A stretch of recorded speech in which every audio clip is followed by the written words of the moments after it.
He told me to say he's also married now.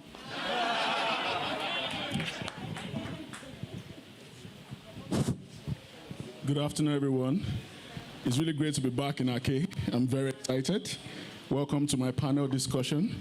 My esteemed guests have been introduced, but I think I should say a few things as well about them.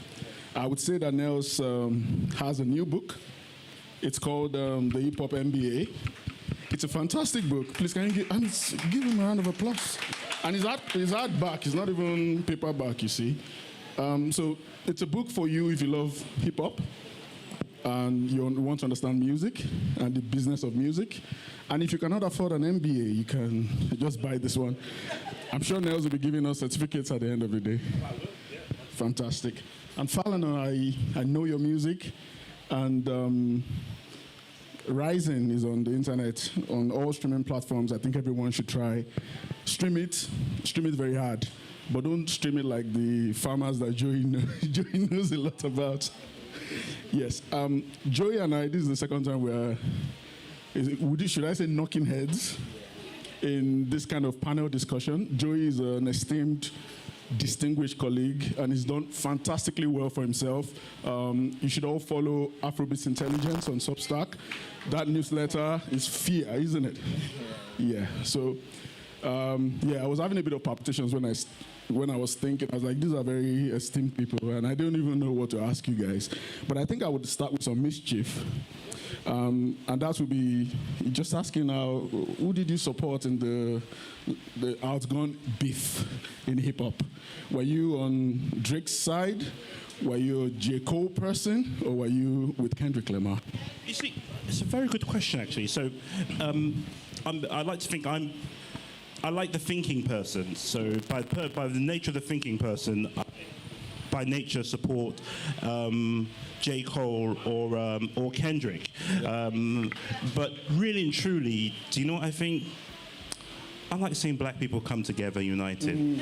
I don't like seeing us fight each other for the entertainment of other people. I like other people fighting each other for our entertainment. So I didn't really like the whole idea in which one brother's calling another a paedophile, unless you really mean it. So I didn't think it was that edifying, truth be told. Maybe I'm just getting old, essentially. The lyricism was brilliant, but it wasn't the best look in the world for us.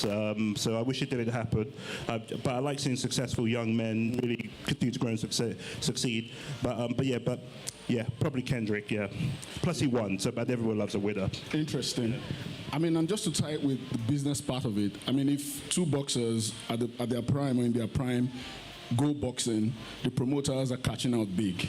And there's always been this argument as well that this music business, or the music business, was really the winner, if you like. Yeah, absolutely. So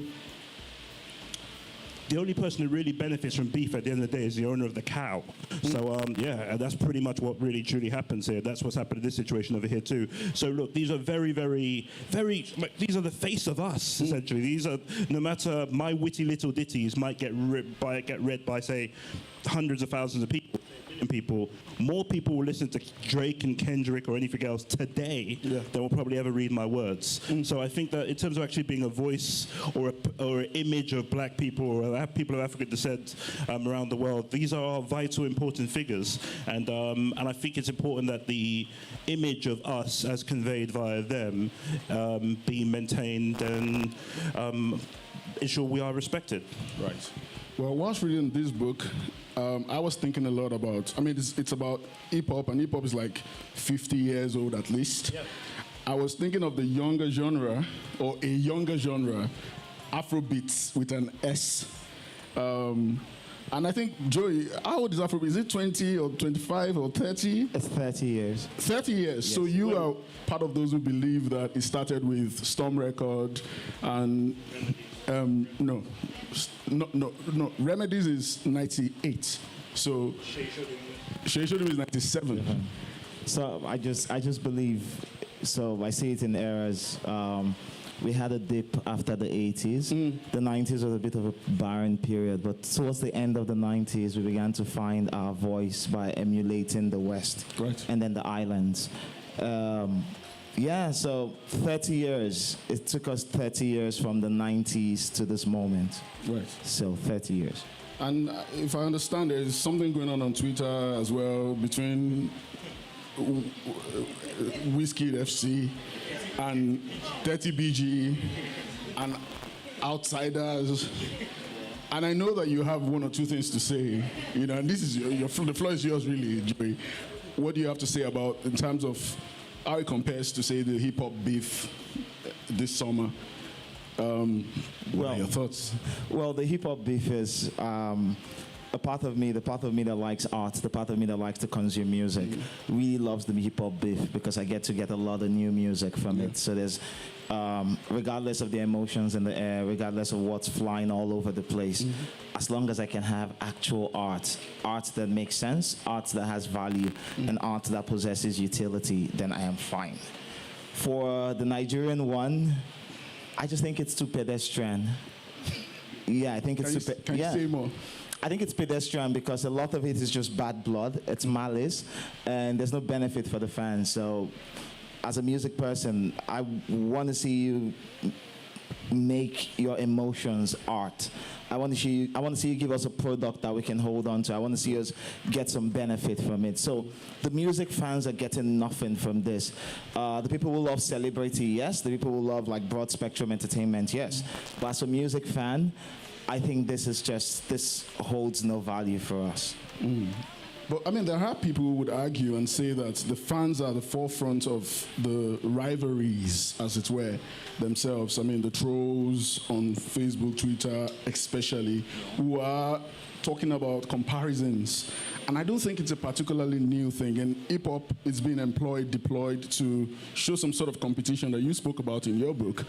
But with regards to Afrobeats, can you really say that these guys can compete, or are they competing in say, a reasonable fashion?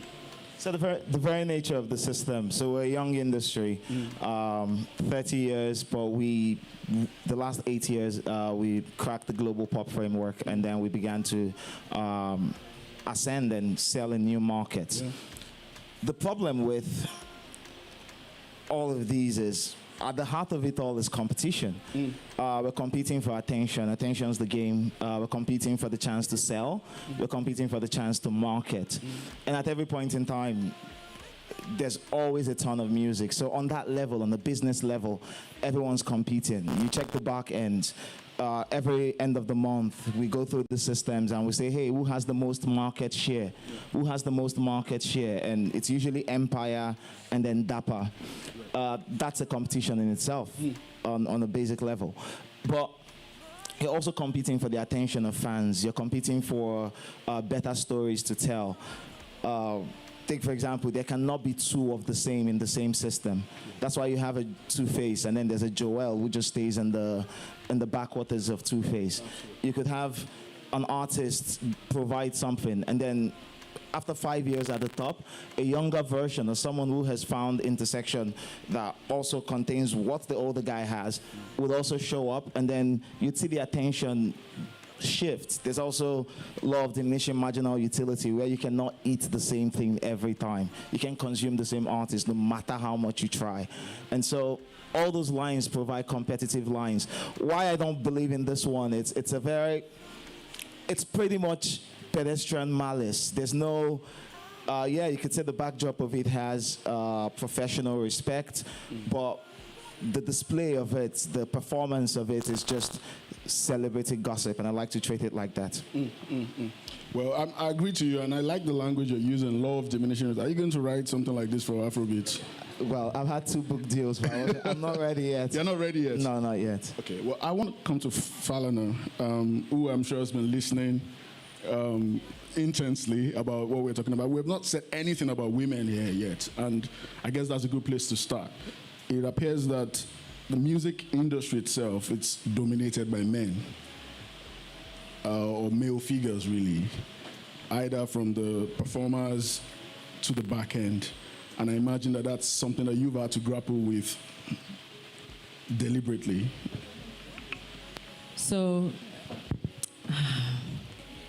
one thing that you talked about that's very honest and is very true, and a lot of creatives, when you come into the industry, you come with your passion, you come with your creative vision, you come with your truth and your authenticity, but at the end of the day, it's a what? It's a competition, and that competition is what determines how the business operates, and you're competing for attention and all those types of things.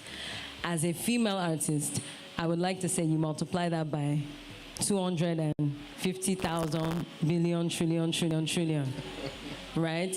And not only that, we're now grappling with the idea of, okay, I have to package not just my music, but my body in a way that will reach to the masses. If, small nyashes, it matters too. You know what I mean? I'm not one of those babes that's gifted in the back. I can do other things, you know what I mean? But those things now come into play. I joke about it, right? We can joke about it, but it's a real obstacle that we have, right? So you get to a crossroads. I can talk about when I first started with my guitar, carrying my cajon on my back, jumping up and down. People listen to me sing, I would hit my box. I was very naive, but in a good way, But yeah, I feel like what you can do as a female artist is be aware of the system that you're in. Because one thing I've learned is you can't, I'm not trying to be negative, but it's very difficult to beat the system. Well, you're right. I've been thinking about it, and there's music, which we enjoy, and the music business, which, if you leave it with me, I don't want to have anything to do with it. They're separate things. So as a woman, I personally think artists who win, right, are artists who are able to tell their own story in their own unique way. And that happens across music, literature, film, arts, you know what I mean? So that's the first place. At the end of the day, we're in the music business. If you don't have music, you don't have any business, right? So you have to start from that place. Then there's different precautions we have to take as female artists. We need to protect I play instruments, and I learned how to play instruments so that I would not have to be at the mercy of a male producer at midnight. Hello? Yeah. That texted me, say, I'm at the studio now, and it's 11 o'clock at night. And you have to roll up and, protect yourself and things like that. So just making sure that you are aware of the system that you're in, and you're building alliances with other female artists, and you have other friends, not even just in the music industry, but across industries. I'm a OG Ake babe. Since the beginning.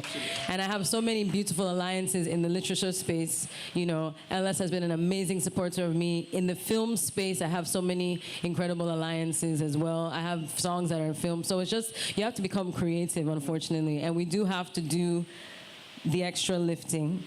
But what happens over time is that people start to pay attention to what you're doing.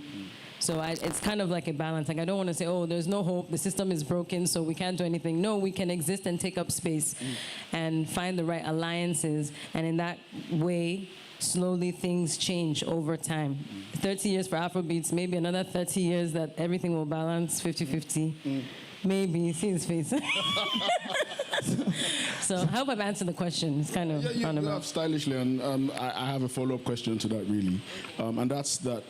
You moved from Canada to Nigeria to pursue music about 8 years ago? Around 10 years ago. Around. Okay, so if you were to, write a letter or give advice to your younger self, maybe 3 advice that you would give to yourself, or things that you do differently. To my younger self, I would say, don't be so precious. And it was actually Janet, Asha's manager, that gave me this advice, and it's excellent advice. And what it means is, don't be so precious about your art, or don't be so precious about your vision, or don't be so precious about what it is you're trying to do. Be open to different things, because experimentation is what leads to growth. Sometimes people think that experimentation can take away from the vision that you have, when actually it can add, you can learn something new. So that's kind of that's the advice I would give. Only advice? Any other advice? I have lots of advice, but I don't want to take up all the time. Okay, that's good. So we'll come back to Nels then. I should take up more advice. More advice. I would say,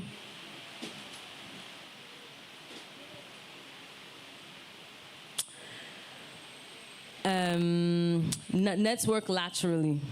You know how everyone you'll be sent in someone's DM saying, "Oh, can I have a feature?" And you're trying to reach them, and everybody's trying in the music industry. Everybody's trying to climb, right? That's the nature of the business. But there's so many creatives around you, right? And everybody around you one day is going to be in a different space. So it's very important to look around you when you're trying to build, even in the literature space.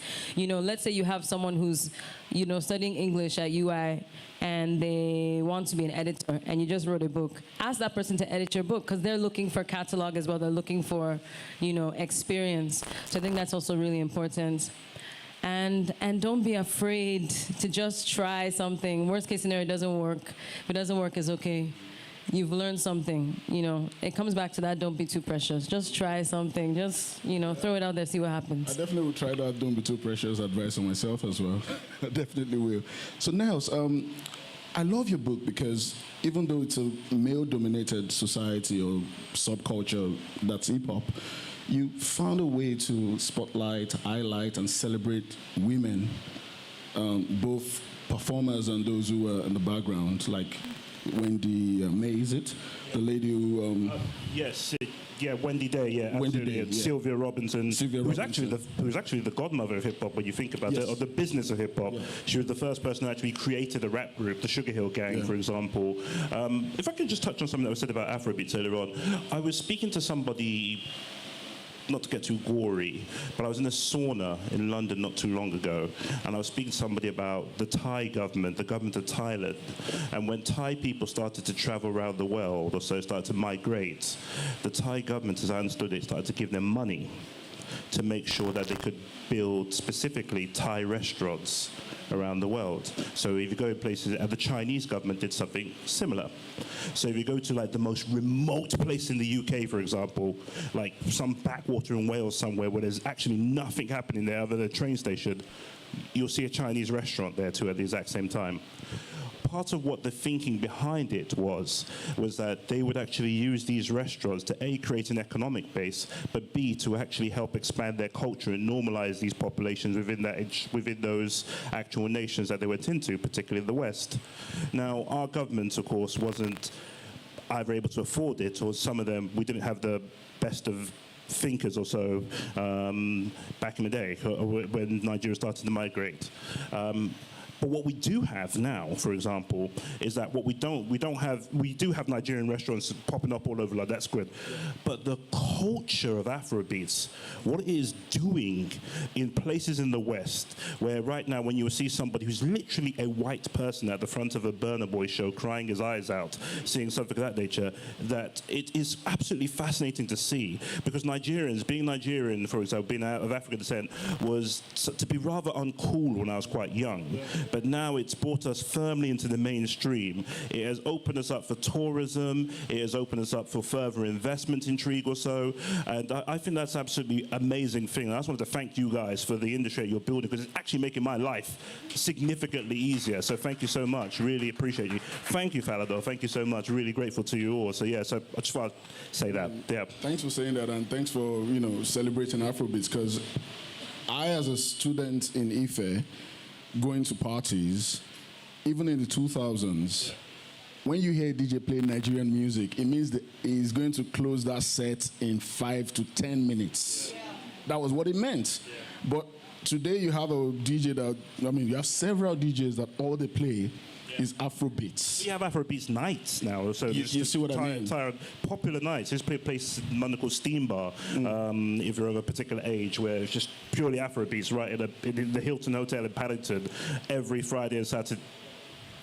Some Fridays and Saturday nights in London or so. It was a really, really popular packed out night. There's babies walking around right now with their existence to it. And I think that's become an amazing thing. But in particular, I really think that the power of culture and the power and the ability to really the soft power that we're earning from this right now, where you see a Davido shut down Haringey for performing in Tottenham Stadium, or Burna Boy or Wizkid or Tiwa Savage or so. It's a fascinating and beautiful thing to see, because it wasn't happening that long ago. It's a very big cultural shift, and it's empowering us both politically, very, very much so politically also, and economically. And I think that if we can continue down that, culture is power, and if we can continue down this trajectory, keep building up. It doesn't make as much money as we think right now, Afrobeats. In terms of actual global music, actually quite a small player. But in terms of the economic and political vibrations, it's enormous, it's huge. So it really is a powerful force, and yeah. I mean, whilst we're all basking in all that euphoria, there's also a dark side as well. And that was one thing I wanted to come back to, which, you know, when you were talking about your book, you talked about criminally ambiguous aspects of the music. I mean, a lot of rappers were drug dealers. I imagine that for the Afrobeats equivalent would be that a lot of, you know, performers are influenced by some sort of, is it internet fraud? Joey, can you borrow me that word? Yahoozy, yeah, absolutely. Can you borrow me that word? No, just say we got a lot of our early funding from the underworld. From early funding from the underworld. Would you say, Joey, that Afrobeats are severed from dark money? No. Like, in the words of Rema, every money was illegal before it became legal. You know, so for a long time we didn't have money. So yes, we didn't for a long time. This is the best time ever to be a Nigerian musician. So I've been here for 10 years. And when I joined the industry, in this decade that I've been here, I came at a time when we still crowded venues. Our biggest stars were Two-Face, Banky W. You know, I was extremely young then, and so it really was in my head then. And then over time, back then the industry was not an industry. It was just a lot of people just working in silos and looking for a new way to make even. So nothing ever happens from community efforts. We never come together. A lot of what happens is people troubleshoot. They throw a lot of things at the wall, and if something sticks, and some other person throws and it sticks, and then that becomes a system. We got Alaba distribution before. We got it because LD needed to sell his collective music, and that's why he went to Alaba. Yeah, that's the first time we got to Alaba. We got distribution ever, and over time, we've seen that change. We had CRBT, that came, the wave happened. Huawei and MTN scammed us so much. Sorry if I mention names. It's my industry. Huawei and MTN, they scammed us so much that the model could not sustain itself. Imagine an artist getting 10% of all their entire earnings. So you make 100 naira during the CRBT age. And by the time Huawei takes 50%, MTN takes 40%, no, MTN takes 30%, your distributor takes 10%. So the artist who makes 100 naira goes home with 10 naira. And that's before the label bosses put their hand into it. So all those coloring back tunes, this was the nature of the industry. Now we've found a way to progress to this point where our art has exploded. We are experiencing an ascension, or we've experienced an ascension for a bit. We now have multiple markets, multiple continents connecting with us. Previously, the aim was America, and so everybody retooled their music to fit America. Within the last 2-3 years, it became harder to enter America because the Billboard Hot 100, it's a lot. It's too hot. It's hot. Yeah, it's so hot that Burna Boy City Boy, with all of the global work, did not go into the Billboard Hot 100. Yeah. And that was our yardstick at the early start of Afrobeats to the world. So all of the contracts we signed, all the money we took, all the investment we had, Sony, Whiskey Davido, Atlantic, Burna Boy. Before we had people like CK, we had Omale, we had Ira Star. And Billboard worked during the pandemic and just after the pandemic, but beyond that, it stopped working. And so what did we do? We turned our attention to the global south. So now you're seeing Rema in India. You're seeing one of the biggest cities ever for music is Manila, the Philippines. We're seeing us make those headways. We're seeing us in Brisbane, Australia. We're seeing us in Perth, Australia. So we're turning our attentions to those far-flung places because the US isn't exactly working that well for us. Europe is still receptive to us. I was in Amsterdam last month. Right. At the end of last month, I was in Amsterdam for the Amsterdam Dance event. And so it was the first time Afrobeats was ever included. And so they dragged me down there, as a voice for Afrobeats. And what I did notice was how they classify us. We all dance music. Now, we now have offices. There's a Sony office here. Just down the road, you find maybe a Universal. There's Def Jam.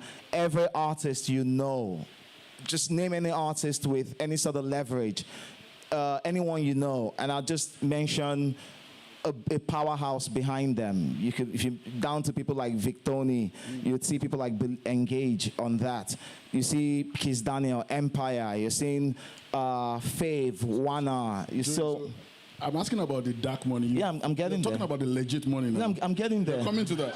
Yeah, I'm getting there. Quickly. So all of this is in contrast. Right. All of this is in contrast to what we had before. Now we have organization. Dark money did not have organization. Yeah. The banks were not giving us any money. Music was characteristically, like, normally seen as a place to go waste your time. And so I remember following a few artists, building P&L sheets, creating profit and loss sheets and all that. And we go to the banks and they're saying, we don't have numbers, we can't document anything, so get out.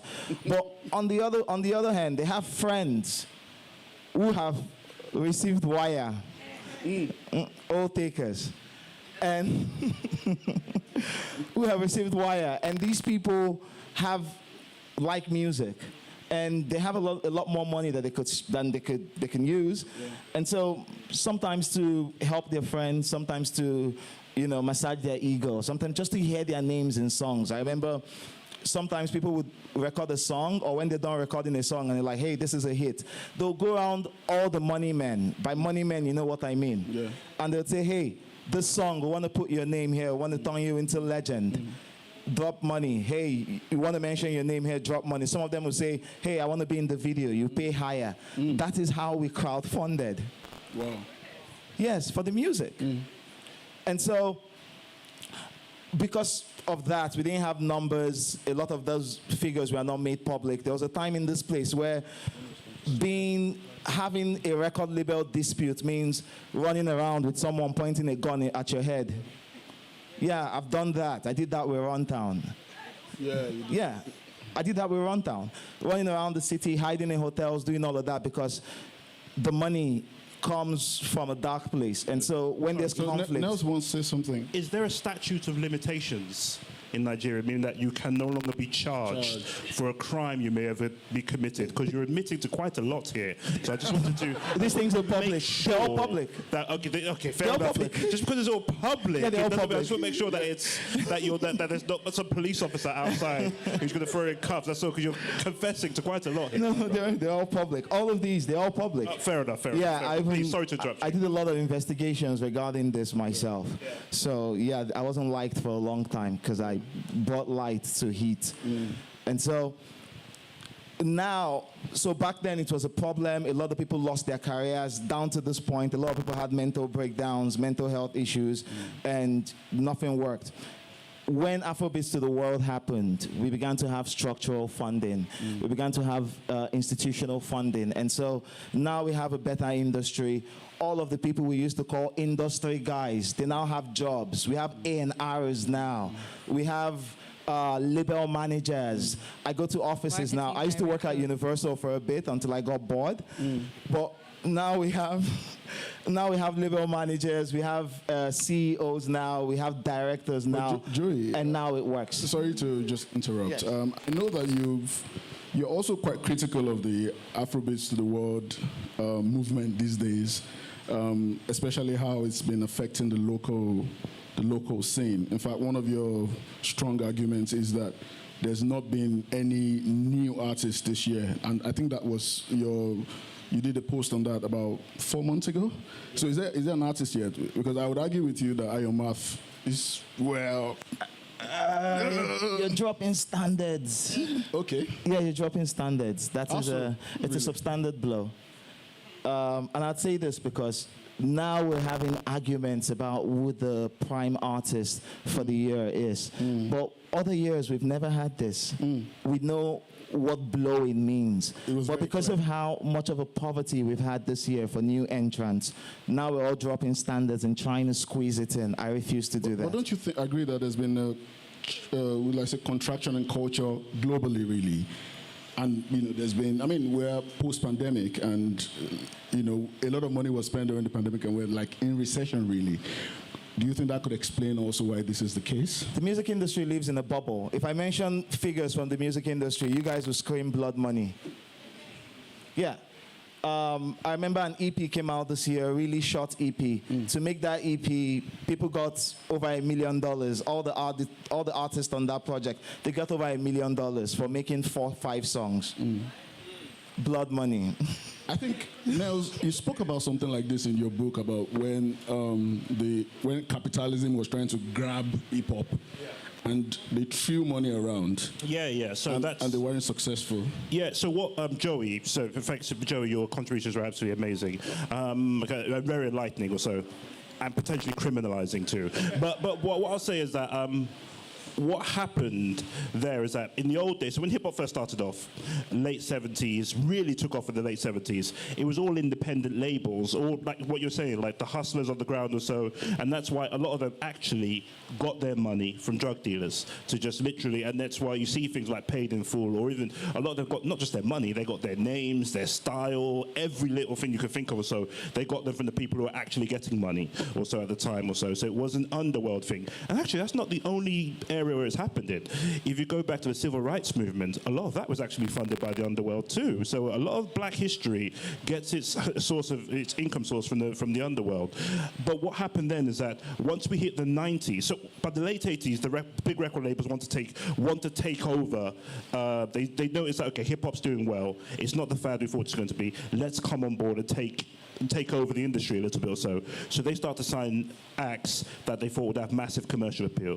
They sign MC Hammer, who of course we all remember were massively successful, and I think is a completely underrated legend. They signed Vanilla Ice or so, and those guys sold really big records. The problem was they watered down the standards that you suggested there. So they watered down standards. It wasn't the real authentic nature of the industry. Yeah. So when they wanted to sign subsequent artists, people would look at them and say, but MC Hammer and Vanilla Ice is over here. They're making money, but I want to be like Ice Cube. I want to be like, a Biggie Smalls or someone else like that. So they weren't signing with them.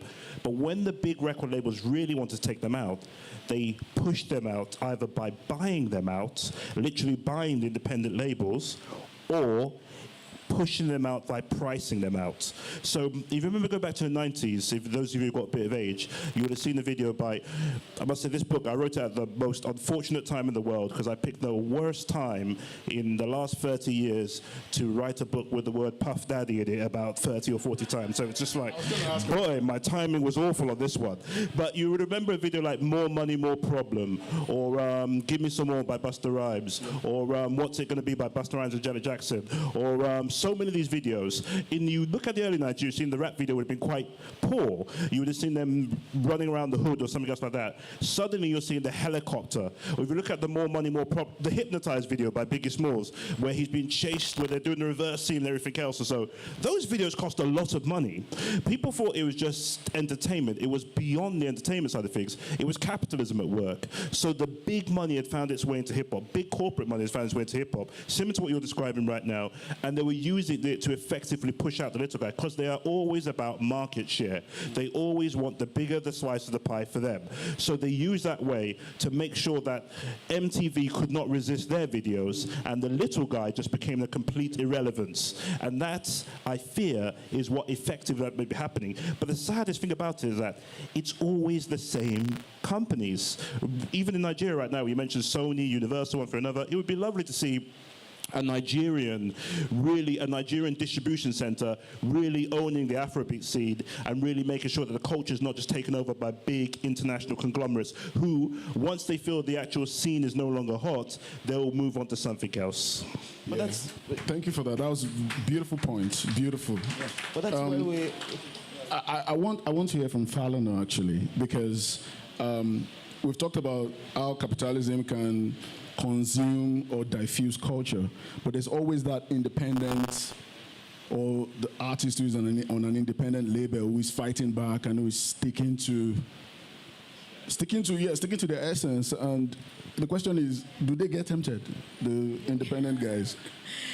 The independent, you have to know why you're in it, right? You have to know your why at the end of the day. And that temptation that you're talking about depends on what your goals are. What are you trying to achieve?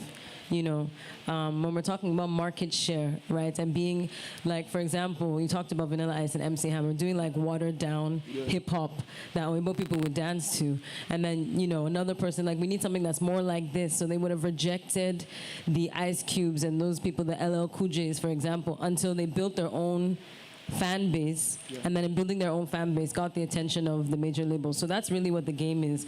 And especially like a lot of the things we're talking about now, like you kind of mentioned, there's no new artist that has, I think I understand what you're trying to say in terms of like a blow type of thing, but it's also landscape as well. You have an algorithm that's working. It costs we're talking about money here. It costs a lot of money to market music in this landscape, and that's just the reality of what it is. So I also feel like, as an independent artist, you're working in that landscape as well. So at the end of the day, what I believe works, and what I think everyone always talks about outside of just the music industry, is really connecting with a fan base. Because ultimately, it's the fan base that creates leverage, and it's the leverage that you will carry to a label, or you will carry to a PR person or whatever. So the conversation from the artistic point of view now, because that's where my strength is what is the conversation you're having with your fans? What is the story you're trying to tell? How are you trying to be relatable? We talked about in the children's book panel, talking about stories that people can relate and see themselves in. And then once you can do that, it happens in the influencer space as well. We think music is unique, but we see this thing across platforms. If you create a story that people can relate to, and you build your fan base, and you do that, then you have something to leverage. And that's what everybody else has been doing. They've been building, and then you leverage. And sometimes you're throwing things at the wall to see if it sticks. There's some of that. If your goal is to just make money, then you have to work backwards. What are the songs that are making money? How can I put myself and position myself there if that's what I want to do? Who do I need to align myself with to be that person? If my goal is I want to create art that also makes money but also has its own vision, okay, how do I do that? Because the music industry is so diverse. It's only in Nigeria that we talk about it as a monolith. So, okay, Afrobeat, so we're a Nigerian artist, we have to sound like this. In the US, which is a massive market like you talked about, you have pop music, you have country music, you have rock music, you have, contemporary gospel music. We have gospel in Nigeria as well, so we have, but there's lanes. Everybody doesn't listen to the same type of music every day, all the time. Sometimes you want to relax and listen to something that's more cool. So I think for me, I think when you think about it that way, you understand and have that understanding, it helps to drive the way you make these decisions. Yeah, thanks for saying that. And actually, you said something that I wanted to present to Joey, which is really the conversation around people taking formulas that have worked, and use it to blow back, like your reverse engineering hits. And I thought about Amapiano, actually, Joey. And I know that you and I have had a bit of, back and forth regarding Amapiano. I've always felt that Afrobeats is not a monolith. In fact, the word that comes to mind is the Yoruba word Amulumala, which is potpourri, mixture of anything. And at some point, in, say, 2018, 2017, we don't give Niniola much credit for bringing that sound in, so to speak. But Amapiano came and took over. And a lot of people think or say that Amapiano may be the reason why Afrobeats has not been able to blow a new person, because it's been around and it's saturated, and then the South Africans are fighting us that we have taken their stuff and all of that. What's the question? The question is, you've been on the side that, yes, I took your thing. Who are you? What do you mean? It's now mine. And I've always been of the opinion that it's some sort of, or some sense of exceptionalism. And I think of Afrobeat in terms of a Pan-African view, like it's all of us, so to speak. And I think you and I have had a bit of back and forth regarding that. So I thought to bring that back to you. I don't think it's all of us. I don't think so. So I'm in a lot of these rooms. I do a lot of consultancy work. I'm on a lot of these tables. I know how, at multiple levels, we approach music. Like sometimes there might be a major shift in the industry, and at the highest levels, the conversation is different. The intermediate levels are just reacting to it. And then when you go down to consumption, everyone's just buying it. But what's really the truth? Here's what I think. Afrobeats, it's a bit of a potpourri, but what rises to the top in that broth? Maybe what is promoted heavily, perhaps. Because we're talking about algorithms now and all of these things that people are doing to stuff. Like when you say those things, you make it sound like the audience, they are... I feel like, not disrespect, but you take away the concept of choice and agency from the audience. In the world of capitalism, the cutthroat capitalism, do you want to respond to that, Nels? No. But audiences can be programmed. That no one is, everybody's a product of your environment. But I think so now what's people pumped in that? Sorry, my sister, please. No, please. I think what he's trying to say is that we have so much choice now, so audiences are actively engaged in the music they want to consume. Is that accurate? Yes. But Falana, you mentioned the algorithm earlier on. Something is pushed onto you. If you listen to Spotify, sometimes there's a guy called, I can't remember, there's a guy I heard, there's actually quite a lot of people I've heard of recently, and it's by no choice of my own. When I finish listening to an album, it starts playing stuff, and it always goes back to the same people, and it's no accident, it's no meritocracy, it's capitalism. And eventually or so, as much as we like to think we can resist the system or so, the system will consume you. I mean, there's people I listen to independently, like La Russell, for example, or so, and I listened, there's some people I might just bump into, but the mass majority, in terms of people who do numbers, it's often predetermined. Even books, the publishing can tell you who's going to be number one on the bestseller list in 3 years from now, because they're giving them person the money. And so, but please, but I'm happy to be listened to. I'm happy to be disagreed with. Well, in this market, there are no independents. What you mean by independence, it doesn't exist here. That's a bad thing. Yes, it is. I agree. But once again, you have to look at the nature of the culture, why people make music. A Nigerian artist does not... 9 out of 10 Nigerian artists come from poverty. Yep. They're making this music as a product to sell and improve their stations and life. And so, no matter what you do, once the dollar shows up, you collect it. But one thing, so if you look at Atlantic Records, for example, sorry. No, you don't. If you look at Atlantic Records, which is a big major, I don't know, was it Burna Boy who signed to Atlantic or so? Atlantic Records was founded by 2 Turkish brothers in the 40s or 50s. So they migrated to America, they founded Atlantic Records, and they tapped into African-American music and became massive, became the mainstream.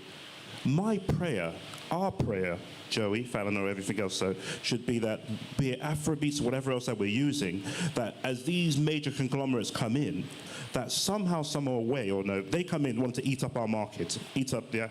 And that's what they always do.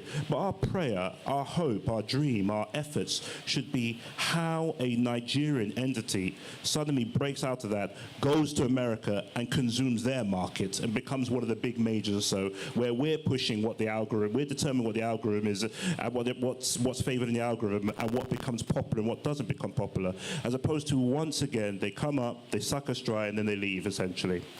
Yes, I get you, but you'd also think about it, but once again, I drag everything down to poverty. Right now, we're all owned. We're all owned. The Nigerian music industry is gone. It is not owned by Nigerians. Our music is not released by Nigerians. Our marketing is not targeted at Nigerians. Our distribution is not run by Nigerians. Every Nigerian you see in the room is a condom. Wow. Yeah, for the big guys to safely interact with us. I mean, I don't agree with that. It's a bit distressing what you're saying, Joey.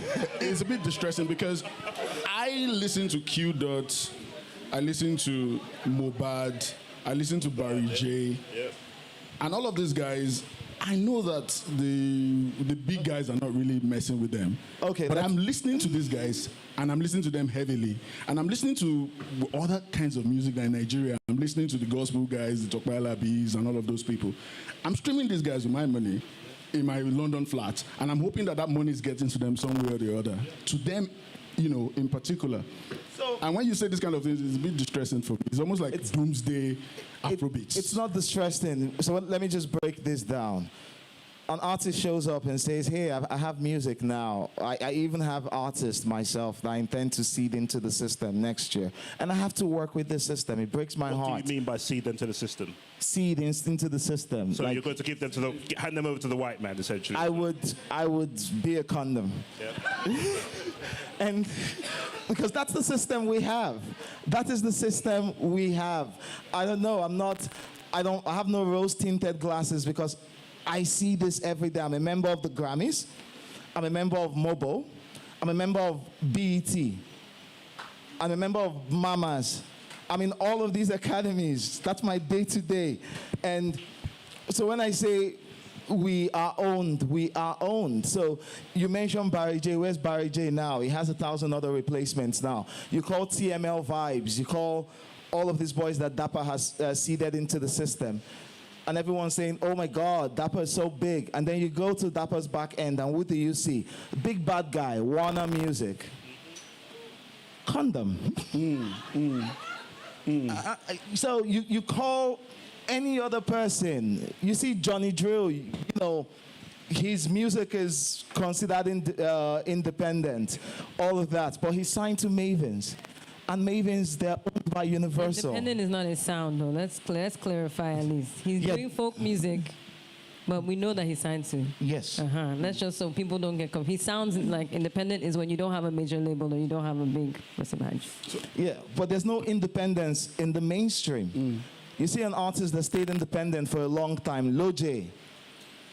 Lil J is signed to United Masters. So we are gone. So, but Joey, when you say we are gone, I mean, so what Can do we I do add with optimism? something? Yeah, please say something. An interesting case study to this, Joey, I'm positioning this to you, like the Latin American music industry, right? So a lot of the foreign labels came into Latin America that has, if you go on YouTube, just do like an experiment. Type in Bad Bunny. See how many streams he has, like billions upon billions of streams. But the difference, I think, that the Latin touring in, like, there's different ways we don't necessarily, okay, we're gone, our masters, we don't own our masters anymore. Or, for example, like my understanding, if there's so many other ways that the industry can be leveraged, yes.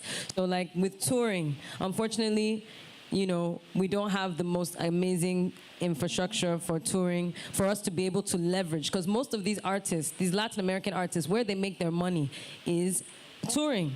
So, and this is not just in Nigeria, this is everywhere. If you're in the US and you're an artist in the US, if you go on Spotify and you click song credits, you will see at the bottom who released the album.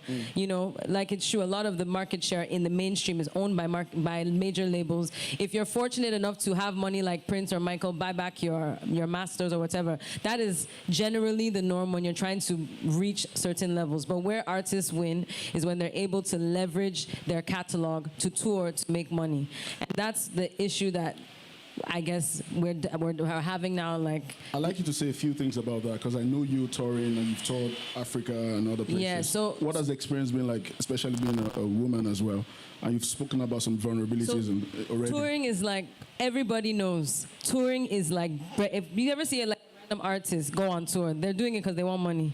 Like, especially legacy artists. If you're able to build a fan base globally, all these Bruce Springsteen. Yeah. The man is like 70-something. He's still on tour. He doesn't have to release an album. So ideally, that's the goal as an artist. You create catalog that you can tour, and then eventually you can make your money back. Because a lot of the times, like he said, if you're not fortunate or you didn't do your deal well, you will not own your master.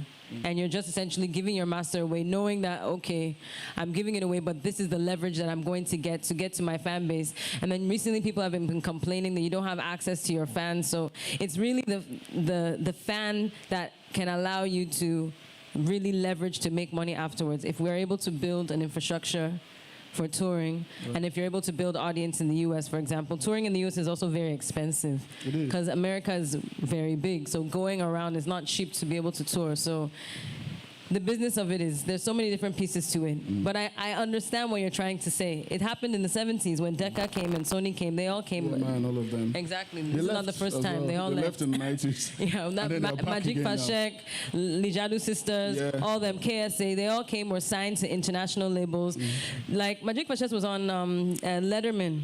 I used to post these old school videos back in the day. And I was so surprised when this is not the first time we're seeing a Nigerian artist on late night television in America. This is not the first time it's happening. Well, is that, just to pose a question to Joey and yourself, Falana, one of the things you've noticed, that this discerning change from, say, Magic Fashek, Fela Kuti, everybody else, so from the 70s, even up into the 80s or so, was the I praised the impact that Afrobeats is having politically, but I do notice that there's been extraction of political content whatsoever, that there's no, I would struggle to name anybody who really has something really profound to say as a message or so, as that be their core identity as an artist. Well, the message has always been escapism.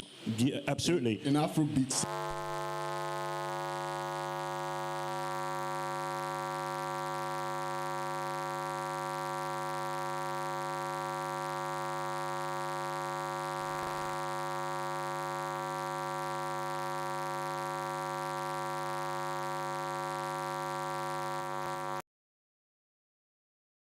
Good time. I will pop champagne and have a good time. And so so I think so. That's just the genre itself. It's not as if it's not the big bad beast coming along saying that we favor this, we don't favor that. This is what the big. You go on. No, yes, there's a version of what is happening, but it's not. It's not political in that sense. So a lot of the music we've made over time, we've had, a lot of it has changed. Now there's a callback now for us to go back to the past and focus on our melodies, our homegrown melodies now. That's the rave within the industry now. Come home, a lot of what we have done has stopped working. So come home and figure out what made it work in the first place. So that's why you're seeing projects like Ihis by Rema. You see those other projects come out. You see Fireboy, Stay Home, even work with Labaja. None of that Ed Sheeran business.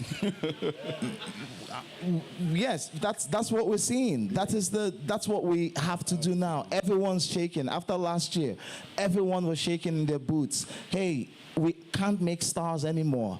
So what we're experiencing now, and we're saying, hey, there's a contraction. We saw it last year happen. So what did they take out? Because of the fact that a lot of the people who work with this music, they are, non-Africans. They're a lot of white people. We don't have, first-hand knowledge of the culture. They don't understand the context. They don't understand the reason why we make music. And so they take us out of these spaces, take us to multiple rooms, and then they try to create intersectional music where we get a bit of that, we get a bit of this, and for a while it worked, but it's stopped working. Nothing is sticking. To interrupt you, Joey. I've been asked to go to the audience for questions. I imagine there are a lot of questions. No hands. Can I speak to hands? I wanted to speak to one. Okay. No hands, okay. Okay, just stay stay there and just give us your response very quickly. No, I was just going to respond to this whole artist speaking about politics in their music. And I also think that you need to look at it contextually. In the 60s and the 70s, you had the civil rights movement. Like, it was actually part of the DNA to be making music that was inherently political. That's what artists did, right? And then, like, you have to, it's a reflection. I don't think every artist, because they blow tomorrow, now, like, have to become a mouthpiece. You have a platform and it gives you a responsibility. And I think anyone who has the courage to do that, we should honor that. But I think sometimes it's an unfair burden to put on people to automatically become political. If before they were making music, they weren't even necessarily engaged in politics in the first place. It's only because now that they're famous and in the spotlight, now this burden is on them. So I think we always have to be careful in that way. Okay. So let's take that question from the man in black. Okay. First things first, I think that I'm happy to be in this room because one of my strongest views is that the term itself, calling it Afrobeat, I think that was the biggest mistake from the start. And I know that ship has sailed. I mean, Joey, you have a substar called Afrobeat Intelligence, so that is out of the way. But I just want to show my displeasure in this. This is the biggest audience I've had for that. But to my question straight away, you're talking about contraction, and I'm thinking that I don't think we should look at it from just the Afrobeat perspective, where the music is going. But I think maybe this is the very nature of pop music, because, and then maybe it's in intersection with capitalism as well. Just like you said, that when they are done with, when the sound is no longer popular, it's no longer making the money that it used to make, they discard it and move on to the next one. Because if you look at it from maybe the UK, where jungle was big at some point, drum and bass was big, bashment and all of that. And then in the US, you see reggaeton was the thing at some point. And so I think that, should we look at it from that perspective to say that that is the nature of pop music, that it always contracts, and it's not necessarily an Afrobeat thing? Right. Thank you. Okay. Joey, 1 minute. Okay. Boom and bust. I would say it's boom and bust nature of capitalism. But yeah, but culture, it should always be culture for us should always be about us. Essentially, what we love, what's about us, what speaks to us, and speaks to our hearts, speaks to our stories, and tells us that there's a good reflection of us or so, or is an accurate reflection of us. Doesn't always have to be good. Just has to be, sometimes has to be escapism. And I think that, look, that's where it goes. You go through cycles or so. But capital, once capital is no longer making money, it flees and it goes somewhere else where it can make money, and that's the nature of it. Can we take that question? Yeah. Do we have any questions from here? Any hands? Okay, we've got one. Hi, good afternoon. Hi, Joey. I know that you have a big problem with Afrobeat stars refusing to label themselves recently as Afrobeat stars, and you're always complaining about how it has gone away from us and we're not gatekeeping the culture.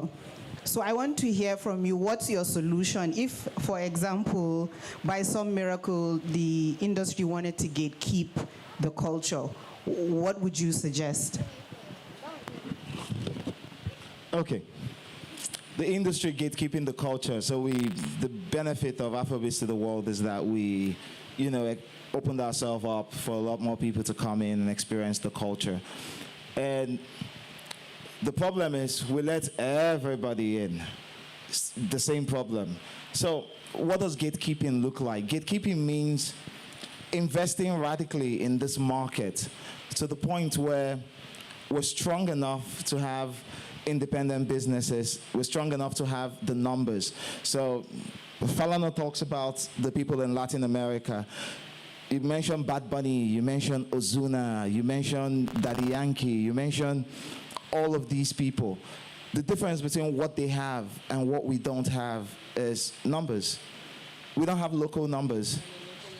Yeah, we don't have local numbers. And so whoever puts money in this market is dropping their money here to mine, extract, and go sell.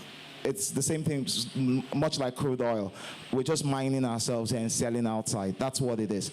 Gatekeeping means having a lot of, we've tried to create this mandate within the game, but somehow there's no consensus. But we need more ownership. Ownership means let's invest a lot more into structural problems. If we need public partnerships for that, if we need to get our venues right, if we need the government to come in. We don't like the government in music because nobody wants to pay taxes.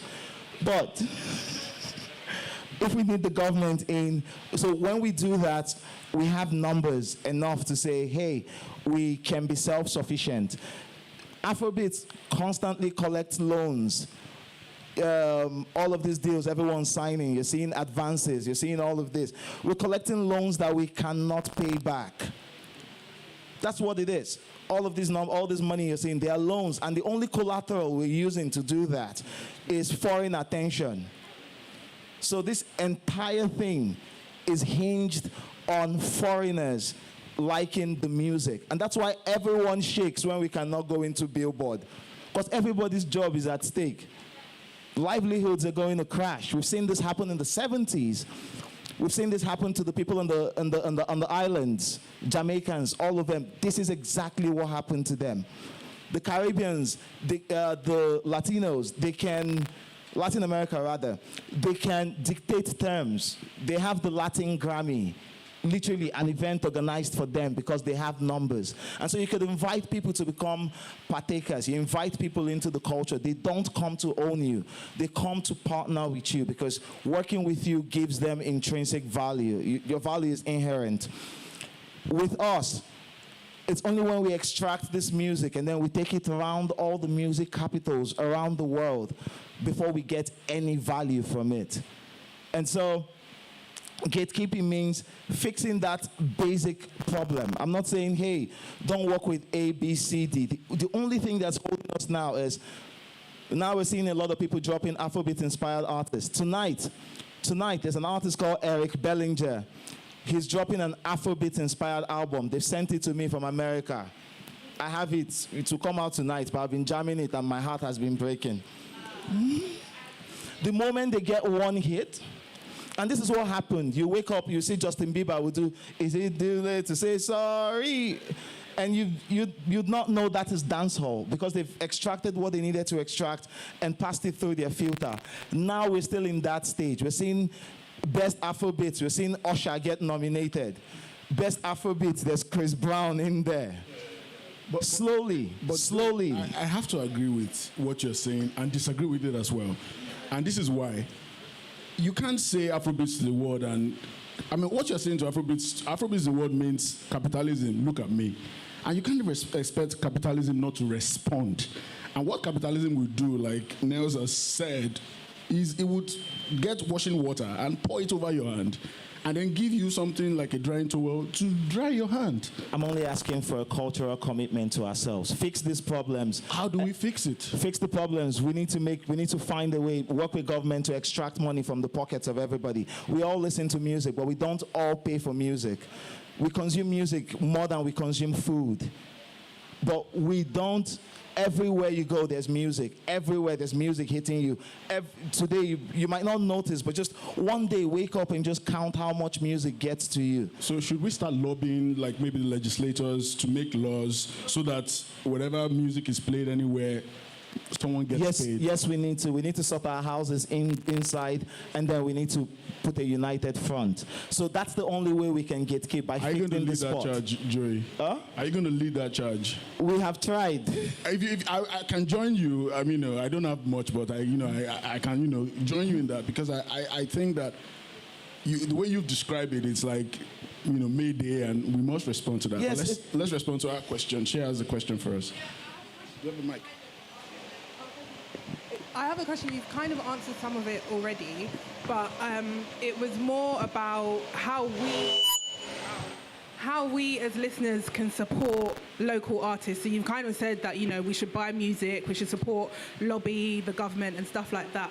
But some people, listeners in the room, they're not linked to government officials, and they might not be linked to access those kind of platforms to lobby local artists. But whenever I come to Lagos, I hear new music and I hear it in London 3-4 months later.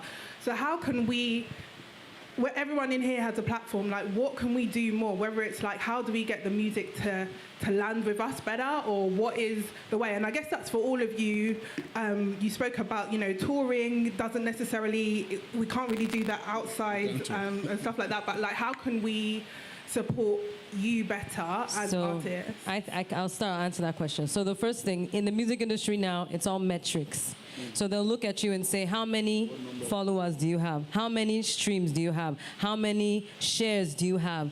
How many comments on your post do you have? So if you really love someone and you want to support them, go follow them on every single platform that you can. Tell everybody you know to follow them. Share their content. That's the first thing you can do as a supporter of an artist.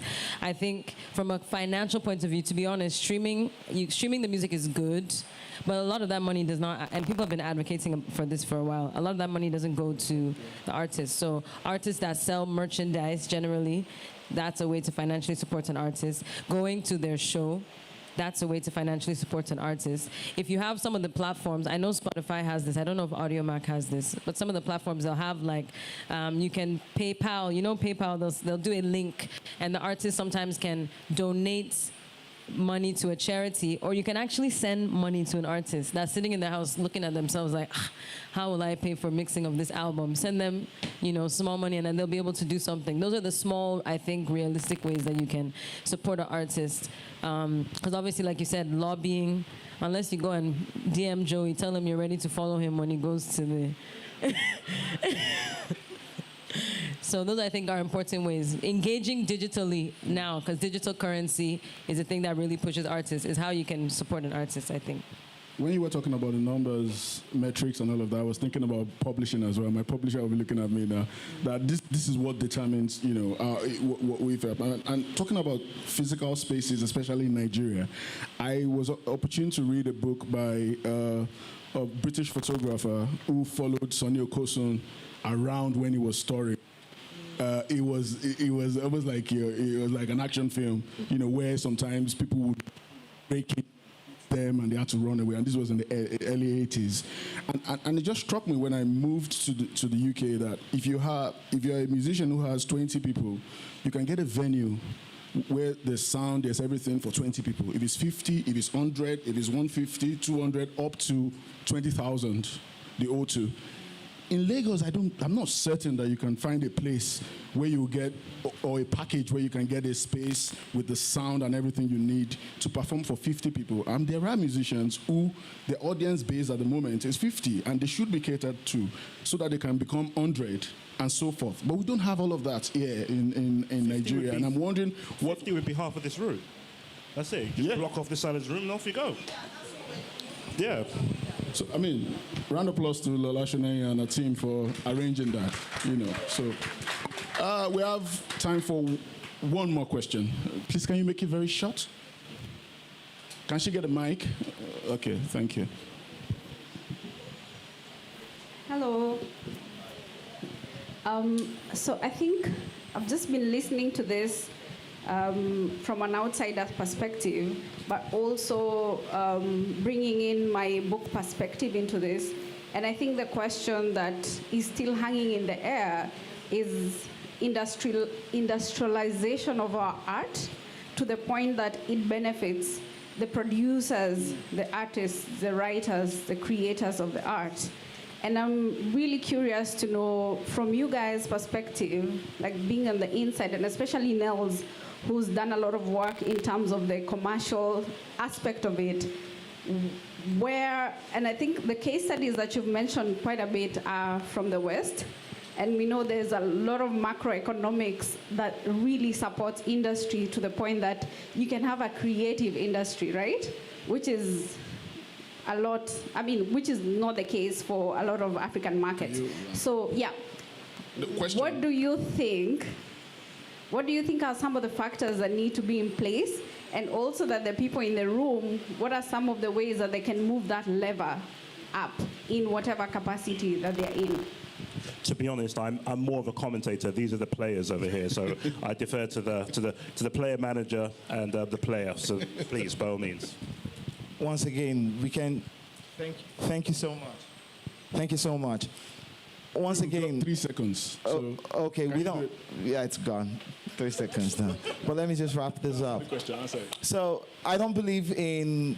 I like to believe we are all good people, but I don't believe in the good nature of large groups. Yeah, I don't believe in that. So we need to get the government to fight piracy. There's still a lot of loopholes. We don't talk about it because we have streaming platforms now, and everyone says, oh, funnel yourselves through those streaming platforms. But there are places in this country, but when we speak about this, we only think of Lagos and all these spaces. But if you travel around this country, there are places where people don't know what AudioMac is. Those places, we need the money from there. Those are our numbers just leaking through the system.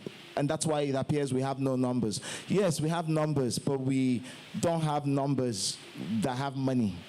Or we are not seeing the money from those numbers. So we need to fix that. We need venues. So once we fix that, a lot of things would automatically fall into place, because it just ensures that the unit economics of making music in this market can be self-sustaining. Without making money from this market, we cannot have investment that improves this market. So chicken and egg. Thank you, Joey. Thank you, Joey. So that's the end of the panel, actually.